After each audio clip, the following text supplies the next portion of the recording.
with buyers, especially first-time home buyers, we run across quite frequently individuals who don't want to keep their money in a bank.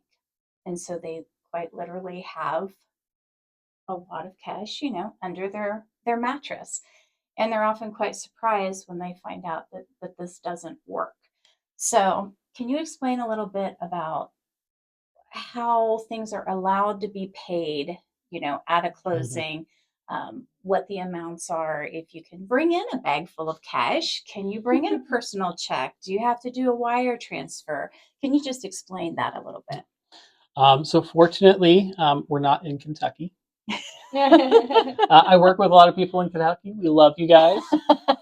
Um, Ohio has a good funds law. Okay, it's very common down there in Kentucky, and I've had a couple of people show up with a cashier's check for like $500,000. Hmm. We can't do that in Ohio. Ohio's good funds law requires anything over $10,000, so $10,000 a penny and up to be wired. Uh, and it needs to be wired because they have to be considered good funds that I can disperse out immediately. If they're not funds that I can disperse immediately, like a check that has to clear, or even a cashier's check because the state limits it at that amount, um, they're not considered good funds. So if I can't pay out the seller the same day that you send your funds to me, then they're not considered good.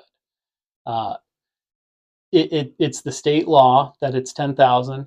Anything that's 10,000 or less, we can do with a cashier's check because those again are certified funds. We do allow under $1,000 a personal check, but we do not want to have any cash. We do not take credit cards. We do not have an ACH where you can ACH in your closing fees. Um, that will all delay your closing. It'll all push it back. I understand, some people still have mistrust of banks. They don't want to put money in an account. I can only work within the laws that I'm provided, and I apologize. It's not me making you do it, but at the same time, would you feel that comfortable walking in and handing that much cash to another individual that you haven't met?